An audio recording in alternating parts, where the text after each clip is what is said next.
To book online appointments, please visit the link provided in the description. Online appointment के लिए कृपया video description में दिए गए लिंक पर जाएं। हेलो फ्रेंड्स, मैं doctor Kajal Mangukiya, practicing gynaecologist, obstetrician and IVF specialist since more than 16 years at Orchid hospital and IVF centre Surat. नमस्कार, आपका स्वागत है ऑर्किड पेशेंट्स अवेयरनेस सीरीज में। और फ्रेंड्स, आज मैं बात करने वाली हूँ कि प्रिकॉशियस प्यूबर्टी, जैसे हमारे 2 पार्ट में पूरा डिस्कशन कर दिया है कि what is exactly precocious puberty, reasons क्या क्या होते हैं, क्या क्या इन्वेस्टिगेशंस किए जाते हैं, उसके रिस्क फैक्टर्स क्या है, प्रिवेंशन। और आज हम बात करेंगे कि यदि किसी को प्रिकॉशियस प्यूबर्टी है तो उसका ट्रीटमेंट कैसे किया जाता है। तो फ्रेंड्स, जैसे हमने इन्वेस्टिगेशन में बात की थी कि हार्मोनल प्रोफाइल किया जाता है और मेनली आपकी जो हिस्ट्री टेकिंग होती है कि क्या क्या रीजंस हो सकते हैं। तो मेनली पेरिफेरल प्यूबर्टी जो होता है, पेरिफेरल प्रिकॉशियस प्यूबर्टी, जिसमें reasons are in the periphery, majority uterus या तो ओवरीज जिसमें से हार्मोन प्रोड्यूस हो रहे हैं, और एक्सोजीनियस कॉजेज है, जैसे कि कोई क्रीम्स वगैरह है, जेली वगैरह यूज़ कर रहे हैं। यहाँ पे एक एग्जांपल देना चाहती हूँ कि फॉर एग्जांपल कोई भी बच्चा है, बॉय है, जिसके फादर कोई ऐसे क्रीम या जेली वगैरह यूज़ कर रहे हैं और उस मतलब टेस्टोस्टेरोन या तो ऐसे हॉर्मोन्स के कोई जेल वगैरह यूज़ कर रहे हैं, और जो भी बच्चा है घर में उसको यदि यह सेम हार्मोन का एक्सपोजर होता है तो उस वजह से भी प्रिकॉशियस प्यूबर्टी आने का रिस्क बढ़ जाता है। सो जो भी एक्सोजीनियस सोर्सेस है, इवन फाइटोइस्ट्रोजेंस, कि जैसे हम खाने में भी कुछ कुछ चीज़ें लेते हैं जिसमें नेचुरली ईस्ट्रोजन हार्मोन की मात्रा ज़्यादा होती है, तो उसकी वजह से भी, जैसे फ्लेक्स सीड वगैरह होता है, it is a natural source of oestrogen.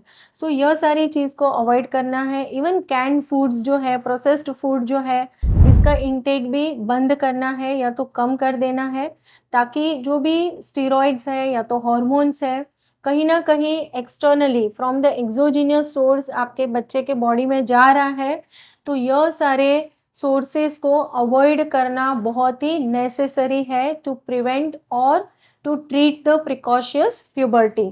दूसरा कि जैसे मैंने बताया कि if it is a idiopathic, कि मेजॉरिटी हमने देखा है कि जो यंग गर्ल्स है उसमें 10% इट इज़ स्पेसिफिक कॉज रहता है, 90% of the time it is idiopathic, यानी कि उनकी मम्मी के जो है पीरियड्स जल्दी आए हैं। सो फेमिलियल होता है, तो मदर की यह हिस्ट्री पूछना भी बहुत ही ज़रूरी होता है।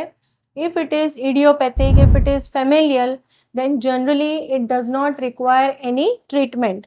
दूसरा कि बॉयज़ जो है, बॉयज़ में यह एकदम ऑपोजिट होता है, यानी कि बॉयज़ में 90% of the time there is a reason.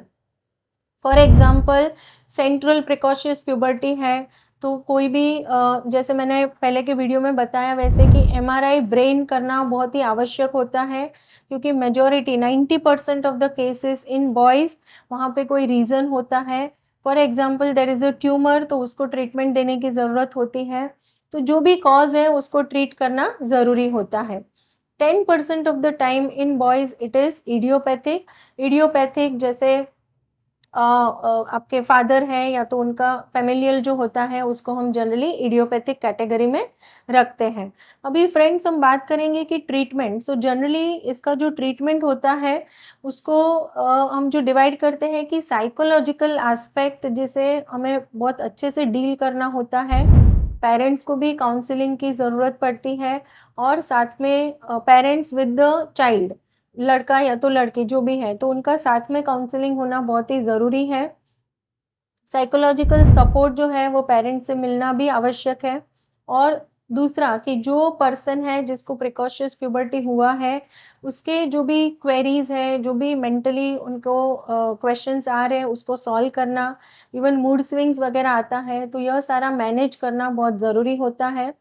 और यंग गर्ल्स है, जनरली मदर्स आते हैं कि मैम ये तो इतनी छोटी है, उसको तो पीरियड्स क्या है, अभी उसको पैड चेंज करना, वो सब कितना मुश्किल हो जाता है कि जैसे स्कूल में जा रहे हैं, फुल डे अगर स्कूल में जा रहे हैं, पूरा दिन, तो उनको बार बार पैड चेंज करना भी बहुत मुश्किल होता है। तो यह सारा ट्रेनिंग यानी education of the mother and the parents, दोनों पेरेंट्स का यह जो एजुकेशन है with the kids is very very important. और दूसरा जो कंसर्न होता है, जो मेजॉरिटी पेरेंट्स में देखा है कि मैम अभी इसकी हाइट बढ़ेगी कि नहीं, हमेशा उनका यह क्वेरी होता है कि मैम उसको अभी पीरियड आना स्टार्ट हो गया है तो क्या अभी इसकी हाइट नहीं बढ़ेगी।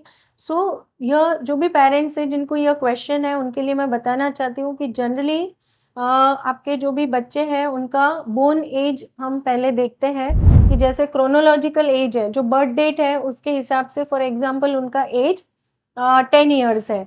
लेकिन जब भी लेफ्ट हैंड का एक्सरे निकाला जाता है जिससे हमें बोन एज पता चलती है और bone age for example 14 years है, तो दैट मीन्स कि उनके बोन्स ऑलरेडी फ्यूज्ड हो चुके हैं। Then any medicine for the height will not work और any medicine for the delayed puberty, मतलब उनके प्यूबर्टी को यदि हमको रोकना है या तो थोड़ा स्लो कर देना है, तो यदि आपके बोन्स फ्यूज्ड हो गए हैं तो कोई भी ट्रीटमेंट जनरली काम नहीं करती है फॉर द हाइट। कि हाइट बढ़ाने के लिए आपके बोन्स फ्यूज्ड नहीं है तभी ही हम इंजेक्शंस जो हॉर्मोन्स ट्रीटमेंट वगैरह आता है वह इंडिकेट किया जाता है। लेकिन if the bones are fused then no treatment will be given और treatment will not work. So friends, ये सारा मैंने डिटेल में आपको समझाया है कि इसका ट्रीटमेंट कैसे किया जाता है। प्लस जैसे हमारा प्रीवियस वीडियो है कि प्रिवेंशन, लाइफस्टाइल मॉडिफिकेशन जो है वो बहुत ही इम्पॉर्टेंट स्टेप है in the prevention also and in the treatment also. So generally lifestyle modification की बात करते हैं तो हेल्दी फूड हैबिट्स आपको फॉलो करने हैं। क्रूसीफॉर्म जो वेजिटेबल्स होते हैं, कैबेज है, ब्रोकोली है, इस सब का सेवन करना है।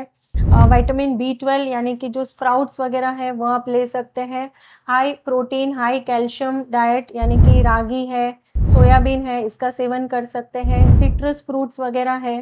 Plus water intake almost 2.5 to 3 litres water intake. Regular physical activity either swimming और बैडमिंटन है या तो sports activity, any kind of sports activity है, यह रेगुलर करना ज़रूरी रहता है। आपकी जो स्लीप है that is also very crucial कि आपकी नींद एटलीस्ट 6 से 8 घंटे की sound sleep is necessary as a prevention also and for the treatment of precocious puberty. So friends, आज के इस वीडियो के माध्यम से मैं आशा रखती हूँ कि आप सभी को for the treatment of precocious puberty and for the prevention क्या क्या चेंजेस करने हैं वह समझ में आ गया होगा। इसके बावजूद भी आपके कोई क्वेरीज हैं या तो आपको लगता है कि और कोई स्पेसिफिक हम वीडियो लेकर आए तो आप टॉपिक ज़रूर से कमेंट बॉक्स में लिख दीजिए और हम जल्दी कोशिश करेंगे कि इस टॉपिक पे हम वीडियो भी बनाएं और आपके सारे क्वेरीज भी सॉल्व कर दें। Thank you friends once again.